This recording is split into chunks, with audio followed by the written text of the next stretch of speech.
आपका यहाँ पर बहुत बड़ा आईटी सेक्टर है, बहुत बड़ा यहाँ पे मार्केट है। आप देखो हमारे युवा लड़के लड़कियाँ 50,000 की नौकरी के लिए दिन रात पागलों की तरह काम कर रहे हैं। और मुझे बताओ दोस्तों, आने वाले समय के अंदर, मैं अपनी एक मीटिंग में बहुत साल पहले बोला था, मैं शायद वो वीडियो आप लोगों ने भी देखा होगा, आने वाले वक्त के अंदर ये मशीनें सब कुछ खत्म कर देगी। लैपटॉप खत्म आ रहे हैं, मशीनें आ रही है, ऐसी एक से एक ऐसी टेक्नोलॉजी आ रही है देश के अंदर। अभी रिसेंटली विदेशों के अंदर तो वो कारें भी आ गई जो ऑटोमेटिक चल रही है।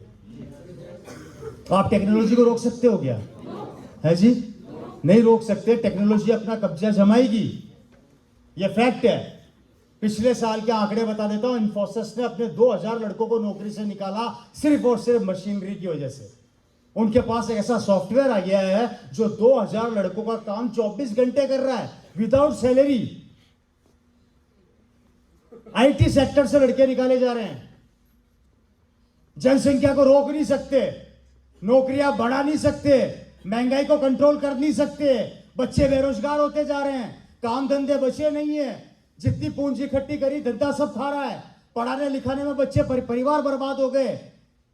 बेटी की शादी के अंदर पैसा लगाने के लिए पैसा नहीं है, शादी भी करोगे तो उधार लेके पैसा लगा रहे हैं लोग। ये हालात हो चुके हैं। उधार चुकाते चुकाते आधे से ज्यादा फांसी के फंदे पर लटक रहे हैं और आधा किराए के मकान में आ चुके हैं। क्या होगा आने वाले समय में और 2030 के अंदर क्या करोगे? कोशिश कर लेना अपने बच्चे को कितना बड़ा डॉक्टर बना लेना, इंजीनियर बना लेना, तो भी रन नहीं कर पाएगा। लिख लो स्टाम्प पे।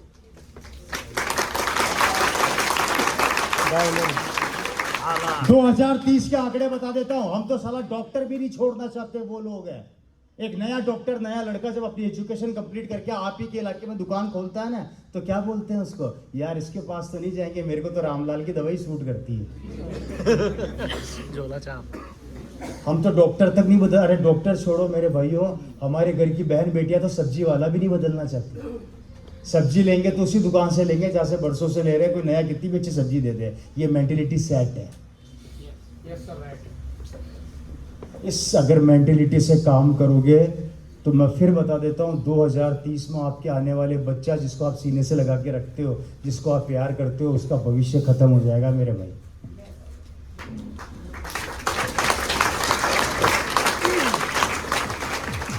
बात समझ में आ रही है?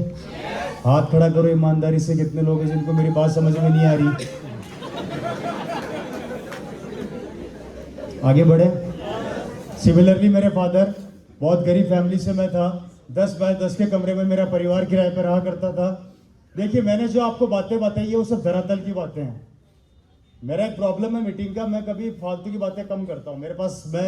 मेरा को लगता है कि शायद हम पॉइंट टू पॉइंट बात करें तो ज़्यादा बेहतर है, और शायद ये समय की मांग भी है, इसलिए जनरली मैं उसी टॉपिक पर डिस्कस करता हूँ। और ये 10 बाय 10 के कमरे में मेरी फैमिली रहा करती थी। 7 जनों का परिवार था। हालात इतने खराब थे कि हमारे घर में गैस नहीं, चूल्हा हुआ करता था। उस चूल्हे को जलाने के लिए हमारे पास पैसे नहीं हुआ करते थे, तो सड़क पे जो गाय गोबर कर देती है, गोबर तो जानते हो कि आप लोग, गाय करती है जो, उसको यहाँ पर क्या बोलते हैं, कंडे वगैरह क्या बोलते हैं, हाँ जो भी है, वो मेरे पापा छोटी सी उम्र में उसको उठा के लाते थे और घर पे सुखाया जाता था। मेरे फादर ने अपनी ज़िंदगी में संघर्ष बहुत किया। संघर्ष कर करके उन्होंने जैसे तैसे अपना स्कूल कंप्लीट किया और स्कूल से निकले तो अजमेर में कॉलेज है, डीएवी कॉलेज, आपने नाम सुना होगा, नहीं तो गूगल में सर्च कर लीजिएगा। डीएवी कॉलेज में उन्होंने एडमिशन लिया और एडमिशन लेने के बाद वह दिन रात पढ़ाई करी। मेरे फादर ने जब उस कॉलेज में एडमिशन लिया था तो उनका एक बचपन का दोस्त जो स्कूल से उनके साथ निकला था, वो हमेशा एक बात बोला करता था मेरे फादर को कि मेरे फादर उस समय कचौरी की दुकान के ऊपर रहा करते थे। वो क्या करते थे, कॉलेज से आने के बाद उसी कचौरी की दुकान पे लोगों को कचौरी समोसे पकड़ाते थे और वहीं से उनका खर्चा चलता था, वहीं से वो अपनी पढ़ाई का पैसा निकालते थे और वहीं पे ही सोते थे रात को।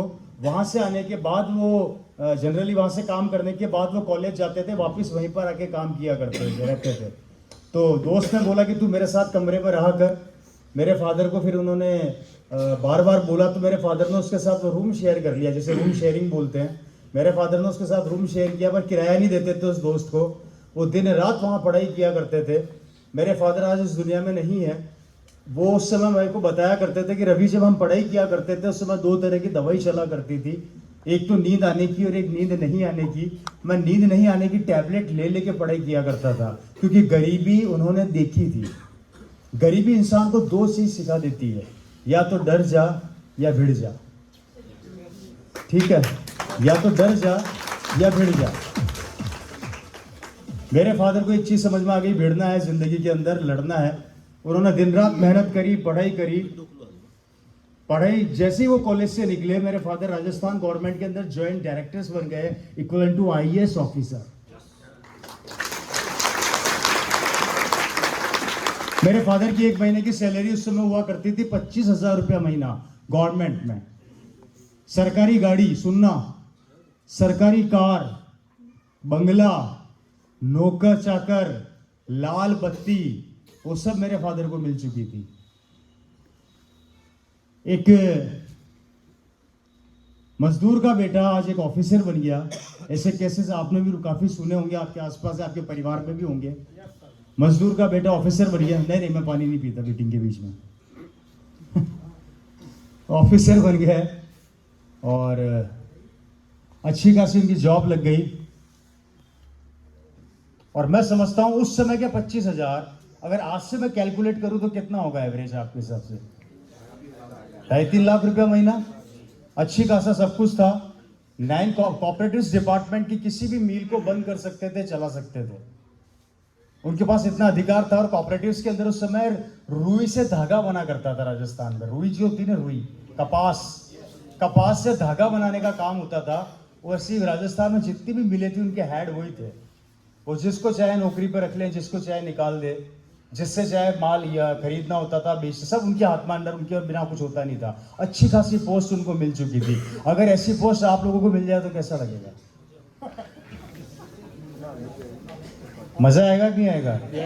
हेलो, आएगा ना मजा? एक खुशी आएगी कि नहीं कि यार शानदार पोस्ट मिल गई? हेलो, आप लोग बोलते नहीं है? हाँ, ऐसे अच्छा मजा आएगा सर? मजा आएगा ना? यस सर, मजा आ जाएगा ना? अगर आपको भी ऐसी नौकरी मिल जाए, महीने के 25,000 मतलब आज के 2-2.5 लाख रुपए शानदार मिल जाए, जिंदगी मस्त हो जाए, तो मजा आएगा? सबको आएगा? अच्छा, अब मेरे को खड़ा होकर एक बात बताओ मेरे दोस्त, मजा क्यों आएगा?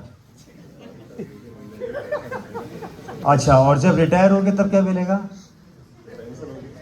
वो बस पेंशन है? तो फिर जुड़ जाएगा। मुझे तो इस हिसाब से तो फिर जितने भी नौकरी वाले सबके अकाउंट में 2 करोड़ होंगे। नहीं, गवर्नमेंट जॉब, कोई सी भी जॉब ले लो, 2-3 करोड़ तो पड़े होंगे, फिर तो अकाउंट में जुड़ जाता है ना। आप बोल रहे हो पड़े? नहीं, जिनकी भी उनके पड़े होंगे क्या है जी? नहीं पड़े? ये लो, वो तो वही मैं इनसे कह रहा था। राइट सर, मुझे एक बात बताओ, जो जॉब कर रहे थे तो उसमें वो सरकारी नौकरी किसकी, सरकार की है पिताजी की? अच्छा, वो सरकारी गाड़ी जो वहां से मिली हुई थी सरकार की है पिताजी की? सरकार की। ओके, वो नौकर जो मिला हुआ था पिताजी का या सरकार? सरकार। वो कुर्सी जो मिली हुई थी पिताजी की या सरकार की? सरकार। वो लाल बत्ती जो मिली हुई थी पिताजी की या सरकार की? सबको सरकार। पावर जो मिली हुई थी पिताजी की या सरकार की? सरकार। अब जब पिताजी रिटायर हो जाएंगे तो उसके बाद उसमें से उनको क्या मिलेगा? एक पेन भी वहां से उठा के ला सकते हैं क्या? नहीं सर। एक कुर्सी ला सकते हैं? No sir. तो फिर मेरे को बताओ जॉब बढ़िया कैसे है?